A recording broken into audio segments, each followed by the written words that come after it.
बिस्मिल्लाहिर्रहमानिर्रहीम। अस्सलाम वालेकुम। आई एम ख्वाजा मोहसिन इनाम। स्टूडेंट्स, लास्ट लेक्चर में हमने एरिया ऑफ ट्राइंगल की बात की। Area of triangle find out करने के लिए हमने फार्मूला ड्राइव किया। अब हम केस 2 कंसिडर करते हैं। वो हमने केस 1 डिस्कस किया था, अब हम केस 2 कंसिडर करते हैं। केस 2 क्या है ये देखते हैं।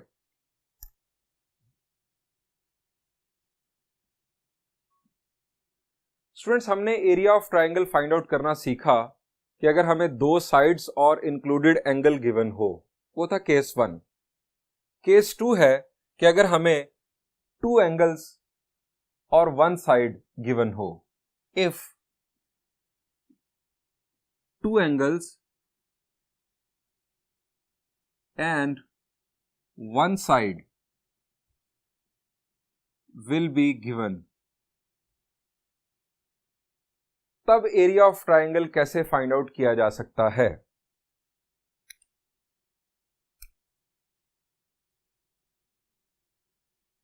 First formula, a square sine of beta sine of gamma over 2 sine of alpha. जरा इसका पैटर्न देख लें और दूसरा फॉर्मूला जरा सोचें क्या होगा।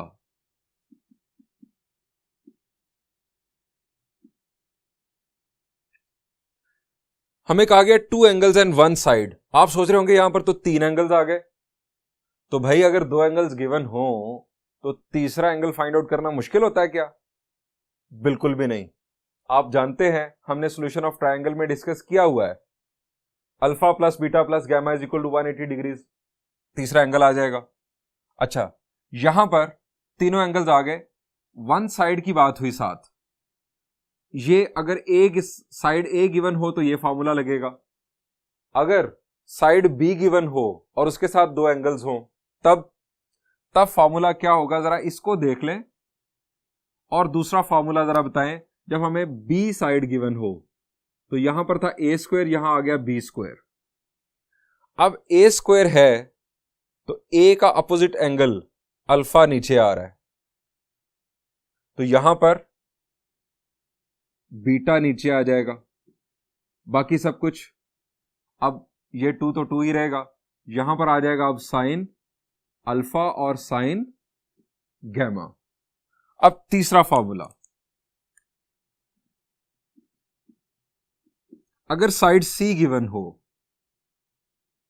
तो सी स्क्वायर नीचे आ जाएगा साइन ऑफ गैमा, साथ उसके 2, ऊपर साइन अल्फा और साइन बीटा। ये है 3 फॉर्मूलाज। ये हम उस वक्त यूज करते हैं जब हमें 2 एंगल्स और एक साइड गिवन हो। तीसरा एंगल हम फाइंड आउट करके इसको इस्तेमाल कर लेते हैं। ये फॉर्मूलाज किस तरह ड्राइव होते हैं आइए देखते हैं। मैं आपके लिए कौन सा प्रूव करूं?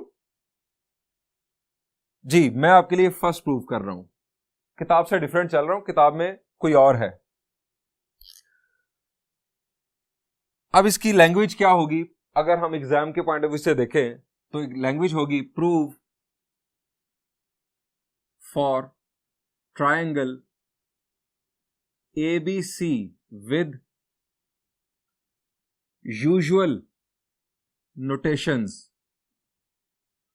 यानी ये जो इनफैक्ट क्वेश्चन है उसकी स्टेटमेंट होगी, prove for triangle ABC with usual notations, area of triangle is equal to a square sine of beta sine of gamma over 2 sine of alpha.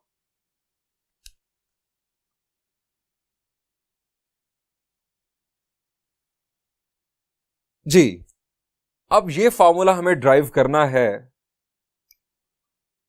Proof start करते हैं। इसका स्टार्टिंग पॉइंट आपको याद रखने की जरूरत होगी, और वो ये है कि अगर आप ड्राइव करने जा रहे हैं ये ए स्क्वायर वाला फॉर्मूला, तो आपको एरिया ऑफ ट्रायंगल का फॉर्मूला जो हमने पहले 3 ड्राइव किए उसमें ए को छोड़ देना है। ए के बगैर वाला फॉर्मूला कौन सा है जी? एरिया ऑफ ट्राइंगल के 3 फॉर्मूलाज हमने ड्राइव किए जब 2 साइड्स इंक्लूडेड एंगल गिवन हो। ए वाला हटा दें, ए वाले फॉर्मूलाज, तो रह जाता है 1/2 BC साइन अल्फा। वो फॉर्मूला यूज करें as area of triangle is equal to 1/2 BC sine of alpha. यानी जब हम ये ड्राइव कर रहे होंगे तो हम बी वाला फॉर्मूला छोड़ देंगे। 2 फॉर्मूलाज है बी वाले, वो छोड़ देंगे। हम फॉर्मूला कंसीडर करेंगे 1/2 AC साइन बीटा, और इसके लिए 1/2 AB साइन ऑफ गैमा। अब ये आ गया, ए वाला छोड़ दिया BC साइन अल्फा। अब यहां पर बी और सी की वैल्यूज हमें लेकर आनी है। बी और सी की वैल्यूज क्यों लेकर आनी है आप जरा यहां पर देखें। जो हमें प्रूव करना है उसमें हमें गैमा भी नजर आ रहा है, साइन ऑफ गैमा, उसमें हमें साइन ऑफ बीटा भी नजर आ रहा है। अब ये बी और सी की ऐसी वैल्यूज लानी है कि जिनमें sine of beta, sine of gamma ये दोनों इन्वॉल्व हो। प्रॉब्लम, बी और सी की कोई ऐसी वैल्यूज जिनमें साइन ऑफ बीटा आ जाए, जिनमें साइन ऑफ गैमा आ जाए जी। वैल्यूज हम बी और सी की फाइंड आउट करने के लिए अपने फॉर्मूलाज रिकॉल करेंगे ट्राइंगल को सॉल्व करने वाले। अब ट्राइंगल को सॉल्व करने वाले फॉर्मूलाज जी, जब साइन ऑफ बीटा लाना है, साइन ऑफ गैमा लाना है, तो हमें याद आना चाहिए exactly law of cosine. No, उसमें तो कोसाइन आ जाएगा, लॉ ऑफ टेंजेंट में टेंजेंट आ जाएगा। हमें जाना है लॉ ऑफ साइंस की जानिब। तो लॉ ऑफ साइन जरा रिकॉल करते हैं। As a over sine alpha is equal to b over sine beta is equal to C over sine gamma. अब यहां से हमें बी और सी की वैल्यू फाइंड आउट करनी है। बी की वैल्यू फाइंड आउट करने के लिए हम यूज करते हैं इस पेयर को, और सी की वैल्यू के लिए हम यूज करेंगे जी, हम यूज करेंगे इसे और इसे, यानी इन दोनों को a over sine alpha is equal to C over sine gamma, ये एक पेयर हम कंसीडर करेंगे।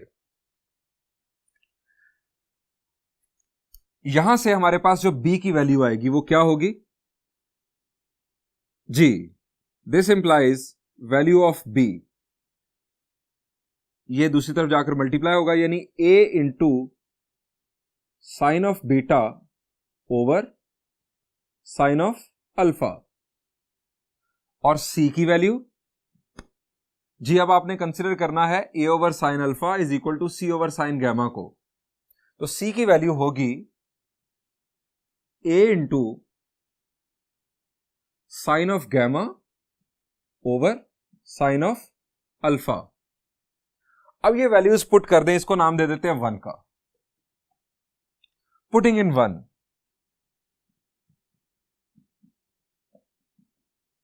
में पुट करते, area of triangle is equal to 1/2 B की value A into sine of beta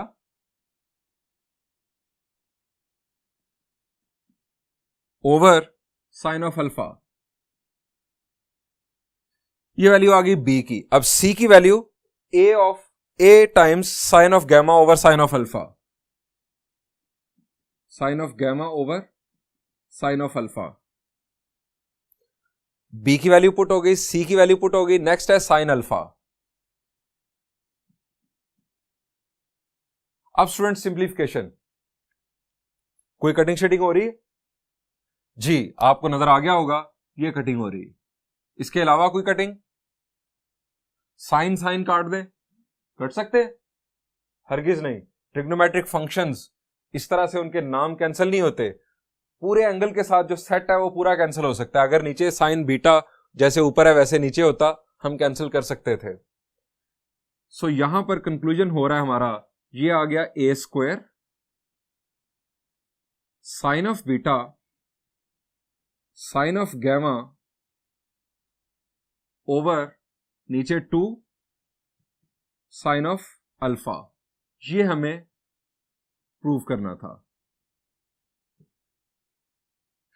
हम पहले बात कर चुके हैं कि जो रिमेनिंग 2 हैं वो किस तरह प्रूव होंगे। स्टूडेंट्स, एक बात जो आपके जहन में आई होगी शुरू में या आनी चाहिए वो ये है कि क्या फॉर्मूला आसमान से उतरा था और हमें कहा गया कि साबित करके दिखाओ? ये फॉर्मूला क्या इस तरह से गिवन होना चाहिए कि ये साबित करके दिखाओ? इनिशियली अगर हम बात करें हिस्ट्री ऑफ मैथमेटिक्स की, तो ये इन फॉर्मूलाज की पैदाइश कैसे हुई होगी, जरा थोड़ा सा सोचने की कोशिश करें। ये फॉर्मूलाज थे ही नहीं, ये जरा काट देते हैं, ये है ही नहीं। फर्ज करें कैसे ये फॉर्मूला आया होगा, मैथमेटिशियंस क्या कर रहे होंगे? जी, मैं आपके साथ शेयर करता हूं। मैथमेटिशियंस इससे पहले ट्रायंगल को सॉल्व करना सीख चुके थे। Law of sines, law of cosines, law of tangents आ चुके। जो फॉर्मूलाज हैं ये 2 साइड्स इंक्लूडेड एंगल वाले, ये भी आ चुके। अब मैथमेटिशियंस को ये आदत होती है मजीद पंगे लेने की कुछ, यानी एक चीज आ चुकी है ना, उन्होंने सोचना है इसमें से ना कुछ और निकाला जाए, बाल की खाल उतारी जाए, कुछ और ड्राइव करने की कोशिश की जाए, कुछ वैल्यूज पुट करके इसके साथ खेल के देखा जाए कोई नई चीज तो नहीं बन जाती जो हमें फायदा दे। मैथमेटिशियंस ने इन फार्मूलाज को सामने रखकर खेलना शुरू किया इनके साथ। यानी ये फार्मूला सपोज करें उन्होंने सामने रखा होगा, उन्होंने सोचा कि कहीं से बी और सी की वैल्यूज लाकर इसमें पुट की जाएं, या साइन अल्फा की वैल्यू कहीं से लाकर पुट की जाए। मुख्तलिफ एक्सपेरिमेंटेशन हमने की होगी, बी और सी की वैल्यूज कहां से लेकर आए होंगे वो लॉ ऑफ साइन से। ऐसे ही समझे जैसे पजल नहीं होता कि आपको कहा जाता है आपने यहां से स्टार्ट लेना है और वहां कहीं निकलना है, कहीं निकलना है, ये बस सोच है। तो आप बस कोशिश करें, बस पंगे लेना शुरू कर दिए, खेलना शुरू कर दिया फार्मूला के साथ, बी और सी की वैल्यूज ला के पुट करके देखी, उनको इस किस्म का रिजल्ट हासिल हो गया। फिर उन्होंने क्या किया, उन्होंने दूसरा फार्मूला पकड़ लिया, 1/2 ए बी साइन गैमा, इसमें ए और बी की वैल्यूज पुट की, तो इसी पैटर्न पर एक और फार्मूला ड्राइव हो गया, और इसी पैटर्न पर तीसरा फार्मूला तीसरे फार्मूले का बायस बना। पहले 2 साइड्स इंक्लूडेड एंगल वाला केस था, अब बन गया 3 angles in fact and 1 side. Given 2 angles होंगे, 3rd एंगल हम फाइंड आउट कर लेंगे। स्टूडेंट्स, यहां पर बात खत्म करते हैं। ये थोड़ी सी जो मैंने आखिरी बातें की, ये आपको बताना मकसद था कि फार्मूलाज इवॉल्व किस तरह होते हैं। फार्मूलाज इवॉल्व होते हैं खेलने से।